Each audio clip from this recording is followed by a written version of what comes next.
Welcome to episode 12 of the Inside Elections podcast, where we analyze elections in a nonpartisan, data-driven, and accessible way.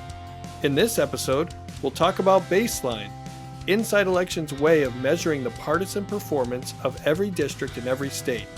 And we'll go over some of the most evenly divided seats in the country.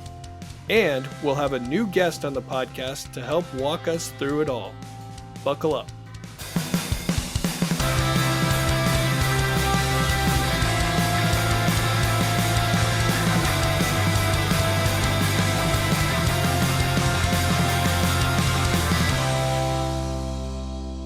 Hello, I'm Jacob Rubashkin, and one of my favorite memories this year was going to King's Dominion in the middle of a rainstorm in Virginia's 5th Congressional District, represented by Republican Bob Good. And I'm Nathan Gonzales, and one of my favorite memories of the year was going on a cruise with my family. We left out of Florida's 27th district in the Miami area, represented by Republican Congresswoman Maria Elvira Salazar. Jacob, we're here at the beginning. We're in the middle of holiday season. What was your most memorable holiday gift? So I've been thinking a lot about this, and I think one of the most memorable for me was probably over close to 2 decades ago now, maybe 15, 16 years or so. My parents got me and my 2 sisters for Hanukkah. They got us a Robosapien, which was a remote controlled humanoid robot that was very popular in the mid 2000s. You could make it do all sorts of different moves. You could walk it around, make it dance, make it say funny things. I spent a lot of time in my basement playing around with the Robosapien as a young child. So that's what comes to mind when I think about some memorable holiday gifts. What about you? Would that be available to be on the podcast? Was that one of the features? You know, I think that his speech capabilities are pretty limited, but maybe not this podcast. Maybe he could be on some others and they wouldn't notice. But I think he would have to be on in a limited capacity. I mean, unless they've patched the software recently. I'm setting the bar. I'm not setting the bar high here, so I don't know. Maybe we should consider it. One of my favorite, probably Christmas gifts. I remember when we got a Nintendo. And this is like the original Nintendo, and that was a huge deal because our family was not. We didn't have a lot of money, and a lot of friends had one before us, and so that was huge in order to play the original Super Mario Brothers. So that was a lot of fun, and actually. When we were in Oregon most recently and I took my boys back, I was getting rid of some stuff and we found my original Sega Genesis, and they were going crazy because we don't have a video game system at home. And so we plugged it in and it worked. And so to hear, my boys, including my 7-year-old, play NBA Jam and he's yelling boom shakalaka, it's just pretty, it was pretty funny. Well, in case any of you out there missed the last episode, our friend and colleague and former podcast mate Aaron Covey is heading over to work with our friends at the Cook Political Report. So we'll have some new voices on the podcast in these upcoming episodes, including our first special guest, who we'll have a little bit later on. But before we get to our main topics, let's do some headlines. Jacob, kick us off. Yeah, so big congressional news out of the House of Representatives this past week. Former House Speaker Kevin McCarthy officially submitted his resignation from Congress effective at the end of this year. The California Republican held the speakership for a very tumultuous 9 months at the beginning of 2023 before he was ousted by a renegade faction of his own party. There will be a special election for this Bakersfield area seat. It has not been set yet by Governor Gavin Newsom, and it is the most Republican seat in California, so it will be filled by another Republican. But in the immediate short term, it does mean that the House Republican majority will be short one member for the next couple of months in Congress. And not just it's already short a member with the expulsion of George Santos in New York, now down McCarthy, and actually likely to be down another vote because Ohio Republican Bill Johnson is set to become the next president of Youngstown State. So that will he'll be vacating his Northeast Ohio district. It's also a very Republican district. It's actually, I believe, the only congressional district that voted against that marijuana legalization measure that was on the ballot earlier this year. So that gives you a window into how conservative this part of Ohio is. But because he hasn't officially resigned yet, the special election has not been set. But that takes the Republican majority down even another vote. And we should add that there is a Democrat who is going to resign soon, Brian Higgins from the Buffalo area in New York. He's taking another job as well. So the votes are going to be harder to come by, particularly for Republicans. The House majority, Nathan, as we know, is already so narrow that it's become pretty much impossible for them to pass big ticket items on a party line vote. That's why they've been using suspension, which requires a 2/3 vote in order to draw support from Democrats on some of this big ticket legislation we've seen pushed through in recent months. But on anything that requires a party line vote, like, say, an impeachment, Republicans, Hypothetically. hypothetically speaking, Republicans have their work cut out for them just on a pure numbers game between McCarthy and Santos and soon Bill Johnson. So what else has happened in the last week or so? There was big news in the presidential arena. Never Back Down, the super PAC that has been backing the DeSantis presidential campaign, is coming apart at the seams at probably the worst possible moment for the Florida governor. The group had been seeded with over $100 million that DeSantis himself actually raised while he was running for governor for his reelection in 2022. And it's essentially been the real DeSantis presidential campaign all along. It's been running pretty much all of the pro DeSantis ads. It's been planning DeSantis's campaign events, even paying for the bus that has been driving him around Iowa. In recent weeks, though, several top staffers, I think 7 top staffers just in the last month, have either resigned from the PAC or been fired. Most notably and recently, mega consultant Jeff Rowe, who was long thought to be the real brains behind the operation there.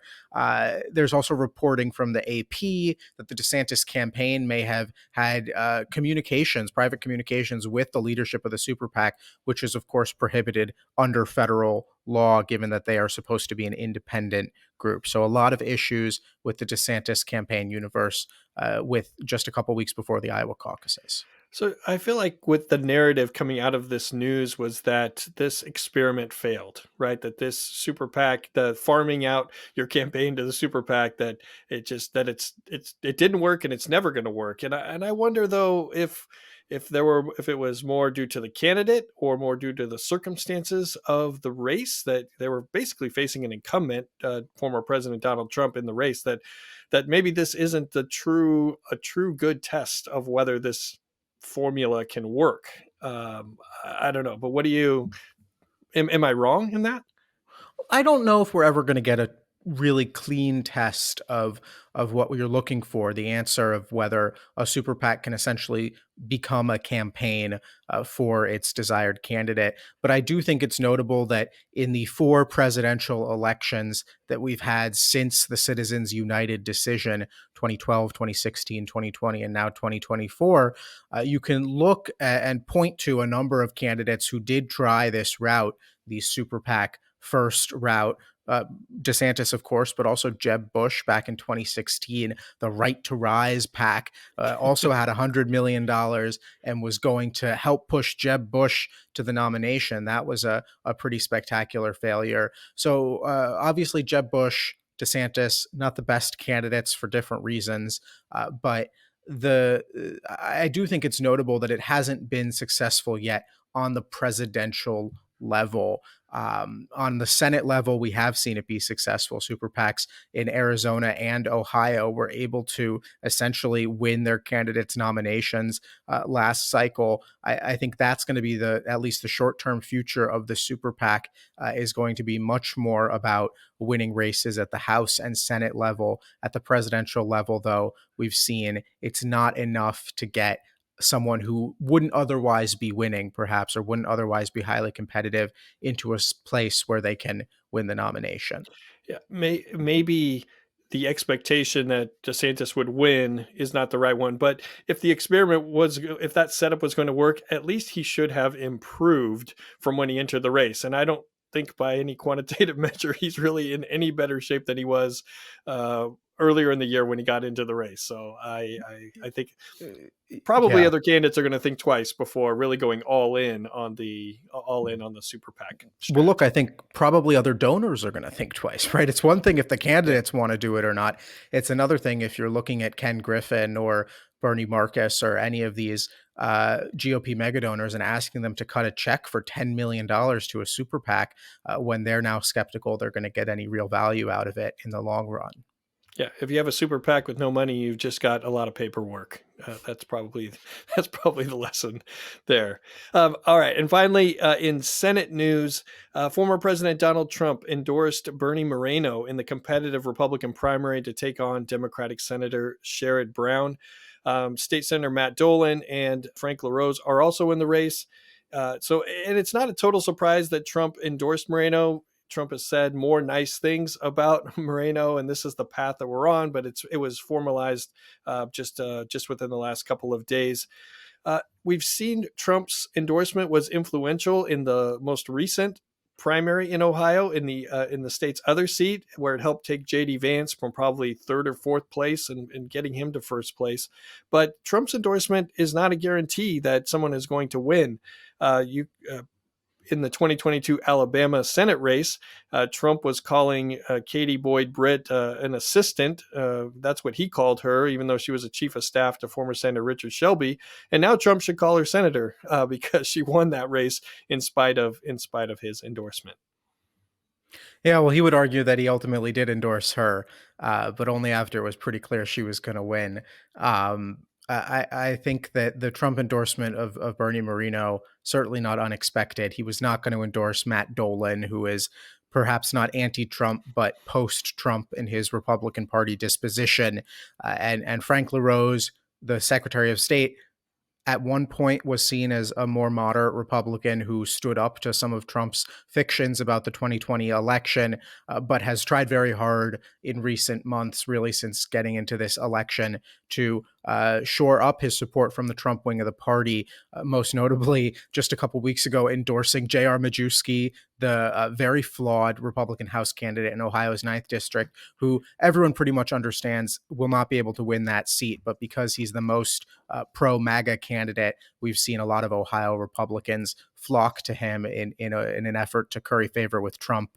Um, Look, I think that there are fewer contested Republican Senate primaries on the map this cycle. Ohio was really one of the only big ones at the moment.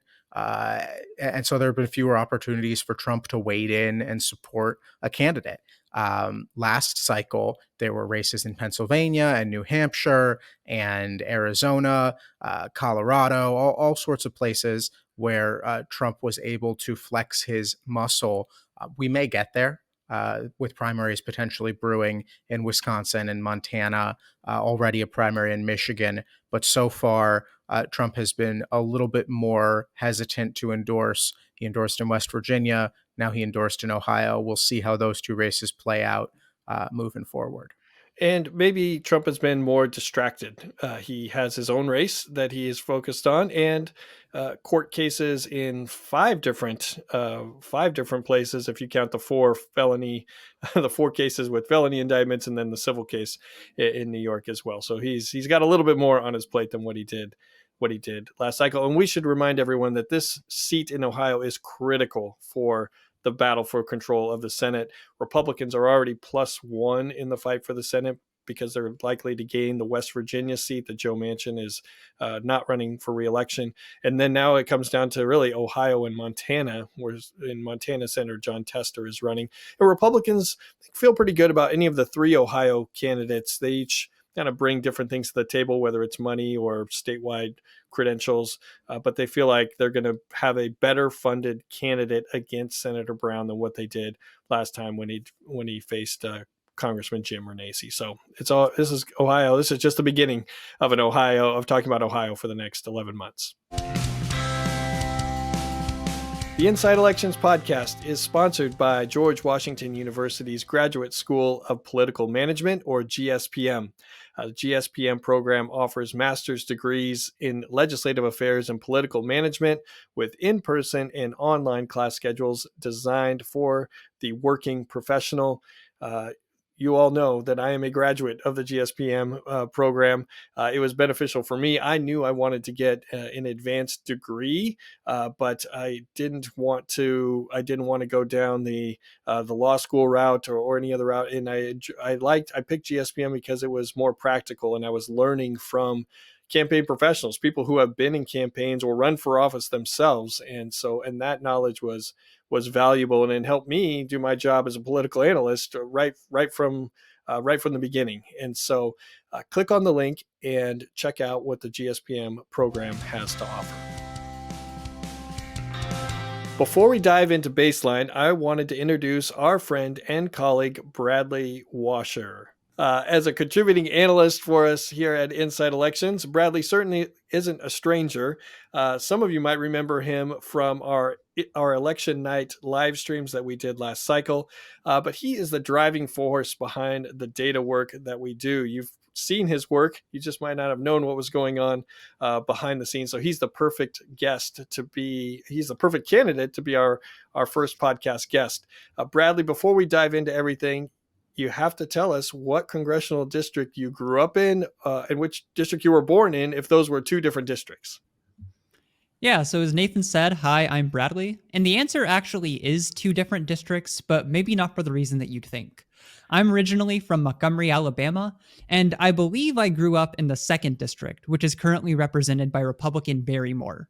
But literally, if you went across the street to the Walmart grocery store, I would be in the 7th District, which is Democrat Terry Sewell.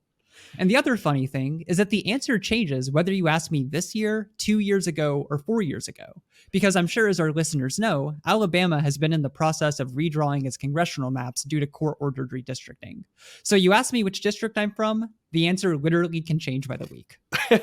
I love it. It should be a simple question, but it's not simple because it involves redistricting in congressional districts. But that's part of what we do and part of why we enjoy it. All right. When you hear the word baseline, many of you might think about baseball, might think about basketball. To others, baseline might make you think of Rancid's Journey to the End of the East Bay. Or it might make you think of Fugazi's Waiting Room.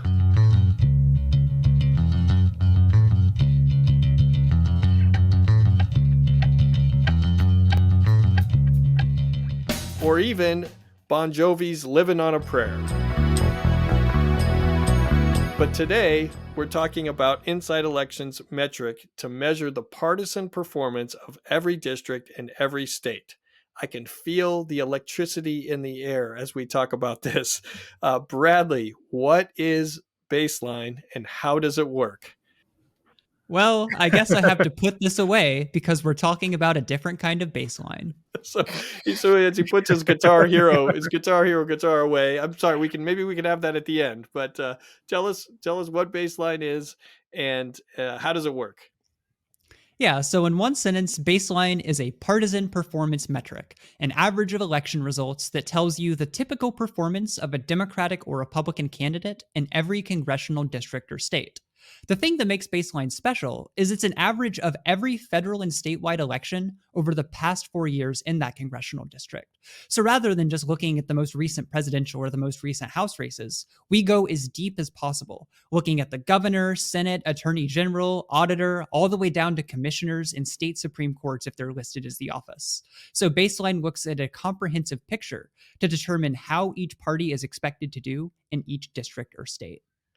So, for a little bit of context, I've been thinking about a metric like this for quite a while. Nathaniel Rakich, who's now at 538, helped get this from inside my head out into something that is more logical. Ryan Matsumoto helped us move it along, and then Bradley has really done an enormous amount of work to get us up to this point. Is now the caretaker of the data. But Bradley, tell people how many races or elections are involved in this metric, because we're talking about 4 cycles worth of election data. But so how many individual elections are in this calculation?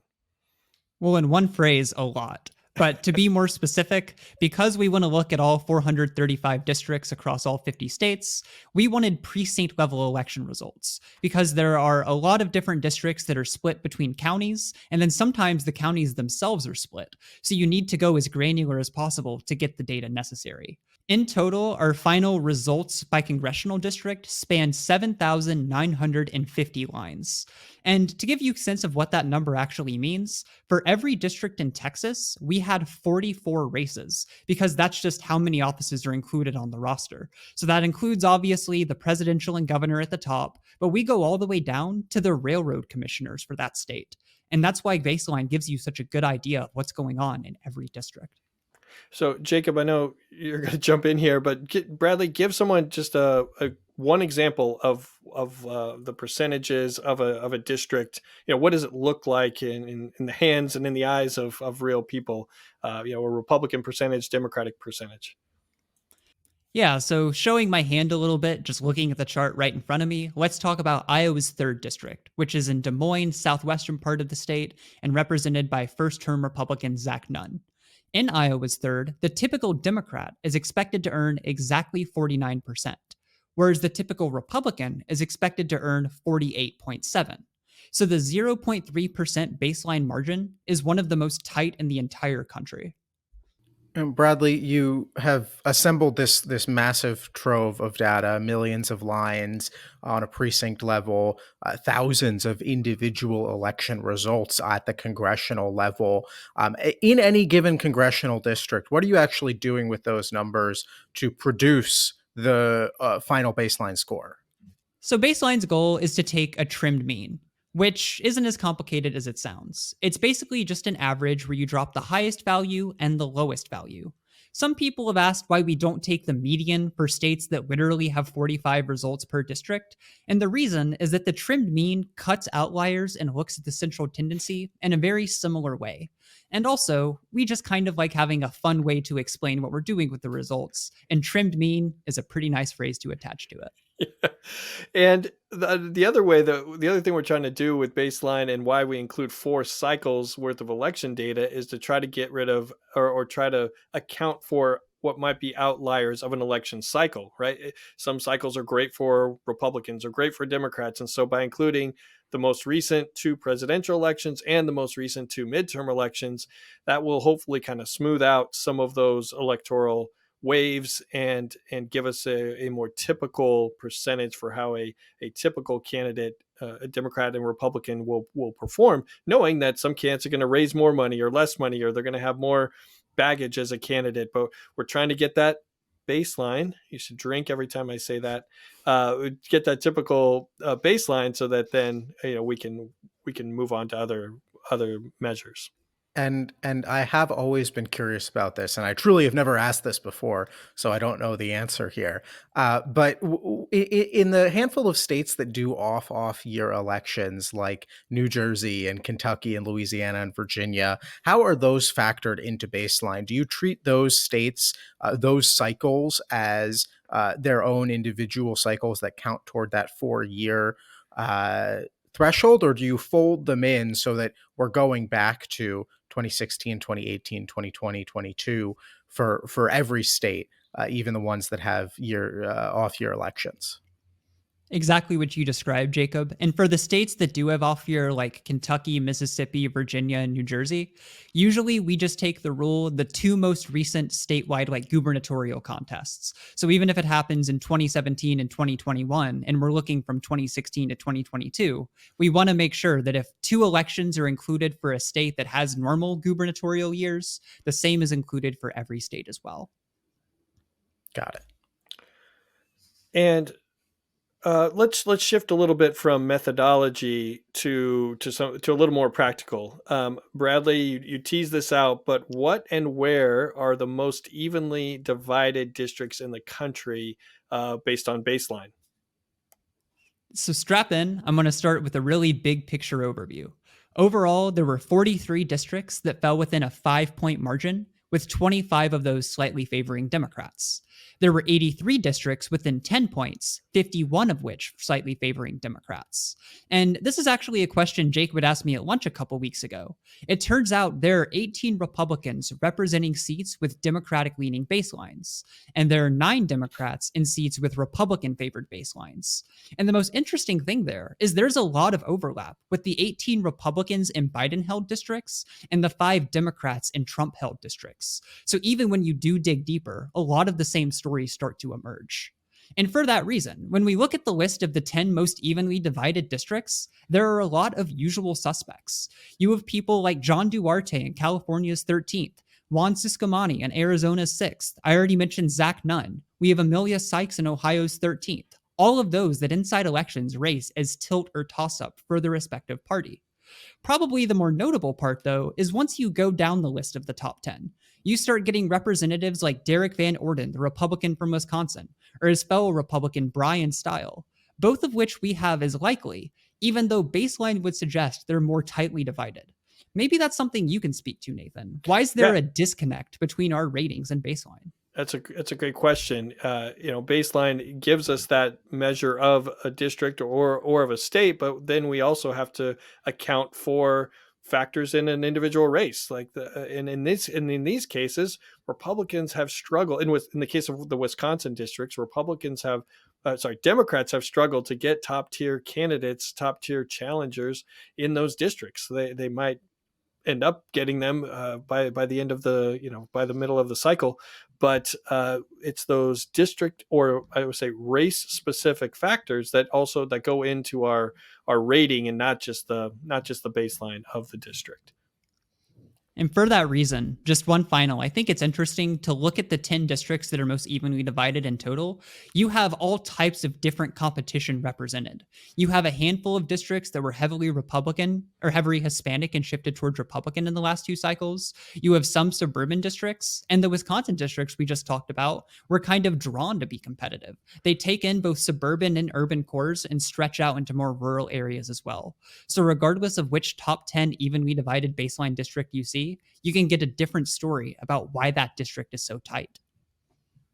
So we've heard a little bit about what the most evenly divided congressional districts are. But what about the flip side of that coin? What are the most extreme, or maybe extreme's not the best word, but the most clearly partisanly slanted, either Democratic or Republican districts on the map? Once again, it's a lot of the names you would expect. Most of the heavily Democratic districts are those in New York City or in the urban cores of California. You have Danny Davis's district in Illinois. And then on the Republican side, there's some of the most rural districts, some of the most expansive in the country. I'm looking at them in Alabama, Nebraska, Texas, Tennessee, Georgia, Kentucky. So again, even though baseline looks at different data than a lot of other metrics, it still arrives at a lot of the same conclusions. And it's interesting you mentioned kind of the density question, because something I've always been struck by, and we've known this before baseline, but baseline really just illustrates it. If you look at the most Republican by baseline district, it's Alabama 4, Rob Adderholt.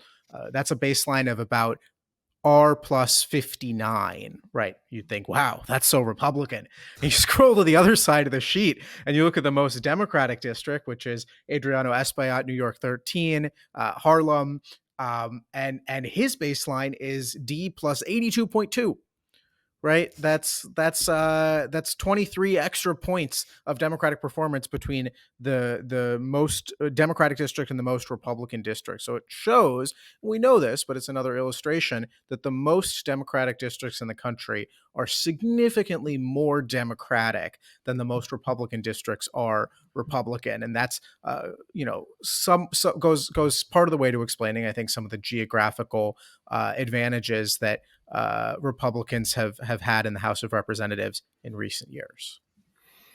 Bradley, before I ask you about the biggest challenge in putting this together, I should say that you've already written two articles on Baseline. One of them about the evenly divided districts, and one really breaking down the methodology. If any of you out there want to get into the weeds, even lower than the weed, into the roots of this, Bradley really spells it all out. And if you want to see, have a link or access to a Google sheet that has all the baselines for every single district and every single state, find Bradley's articles at InsideElections.com, and you can click on that. So, but Bradley, what was the biggest challenge in calculating the baseline metric?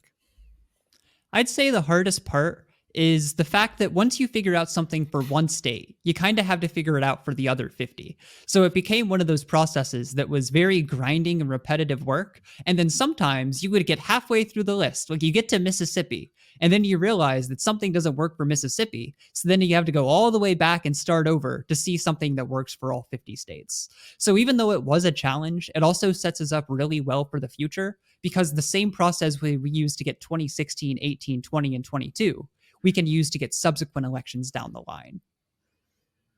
Yeah, and it would help if states stopped constantly redrawing their lines, so we don't have to keep going back to this, or Bradley's he's gonna kill me. Maybe that'll happen on a future or episode. if there was a modicum of consistency in how states report their election results.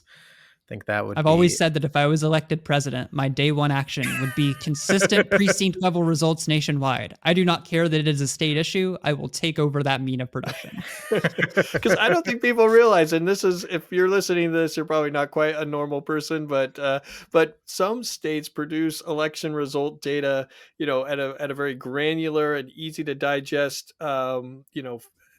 Excel file, or files that are easy to digest. Other times it's like a grainy black and white PDF that's been scanned in on a fax machine or something. It's just it can really vary how these results are. So there's a lot of what was cleaning of the data before you can even get to the calculations. You have to clean the data in order to make it usable.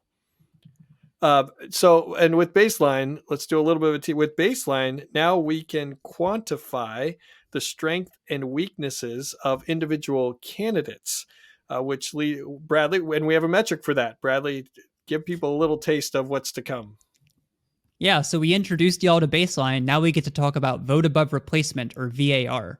VAR is essentially just the candidate's performance minus the party's baseline.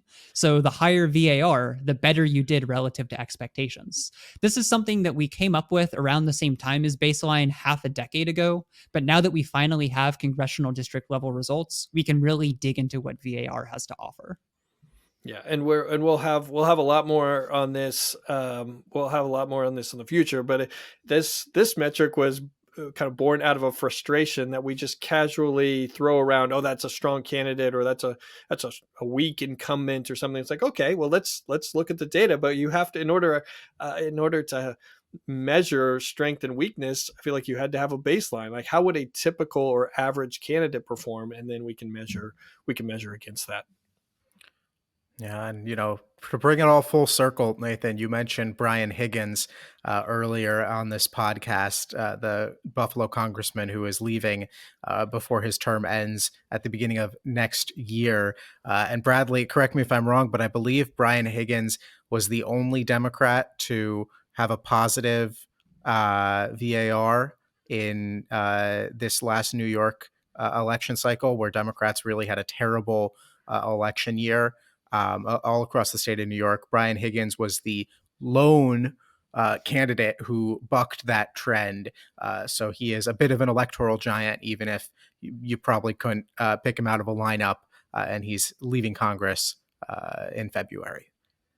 Yeah, and to that point, just to tease our readers without giving much extra context, AOC had a VAR of negative 8.5, while former Representative George Santos had a positive VAR of 7.3. So there were a lot of stories in New York alone, and we're excited to dig into them further. If Santos finds out about this, he's definitely going to mention it in like one of his cameo things or something.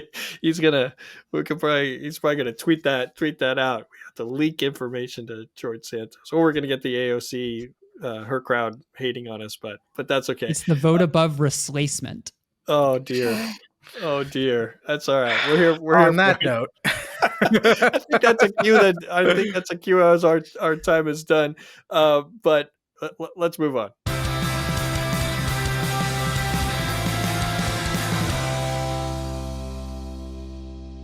And finally, our last segment, Look What I Found, where we highlight something new we've stumbled across. It could be political, it could be sports, it could be pop culture. It really could be anything.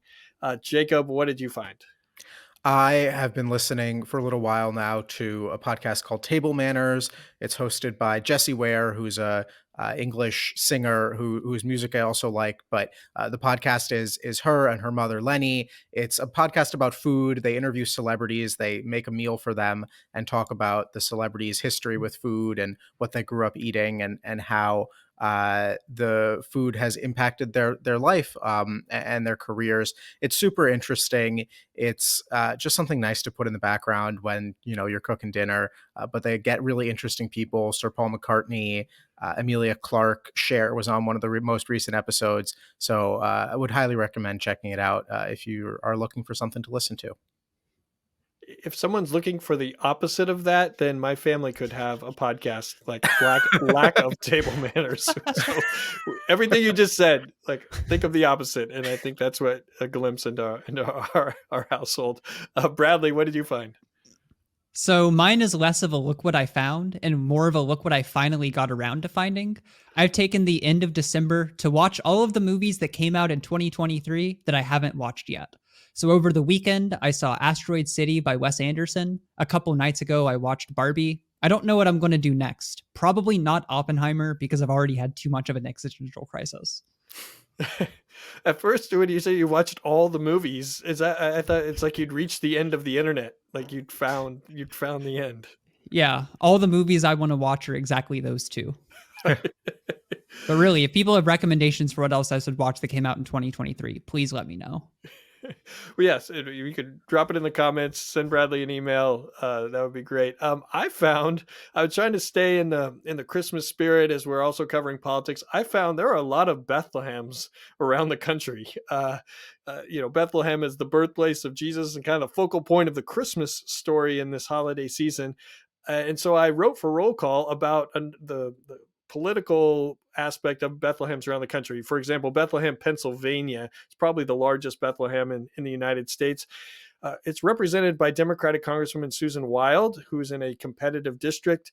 This is a district that Democrats have to re-elect her in order to have any chance of then gaining enough seats to get to the House majority. But there are also Bethlehems in Connecticut, in Georgia, and New Hampshire. I'm looking at my list, even though I wrote the story to make sure that I didn't forget about them. But there are political Ohio, actually. Bill Johnson's district that we talked about earlier. Most of Bethlehem Township in Ohio is in that district, and that's Bethlehem Township in Ohio is in Stark County. And Sherrod Brown won Stark County in his initial race against Senator Mike DeWine. His margin in Stark County narrowed in his reelect, and then in his most recent 2018 race, he actually lost Stark County to Jim Renacci. And so that's a good example of how the state has shifted and the senators' path to victory is even more difficult than it was before. So yeah, I went all in on Bethlehem's right before Christmas. And that's all the time we have. We discussed the latest news in the House and the Senate, as well as the presidential race, and dove into our baseline metric. Thank you for joining us. At Inside Elections, we provide nonpartisan analysis of congressional, presidential, and gubernatorial races. With a combination of reporting and data, we break down the key races and bring valuable context to complex elections. Please go to InsideElections.com to subscribe to our bi-weekly newsletter. We've got individual subscriptions as well as group packages that are tailored for association and corporate PACs. If you like this episode, please subscribe to the podcast and rate us on your favorite platform. If you're watching on YouTube, hit the thumbs up button and subscribe there as well. Maybe even leave us a comment. If you didn't like today's episode, please email Santa Claus. We also want to thank our producers, Alan Tazinski and Melissa Lenner of Pretty Easy Podcasts, and our associate producer, Conrad Tolosa. Please come back. Join us again next time. Happy holidays.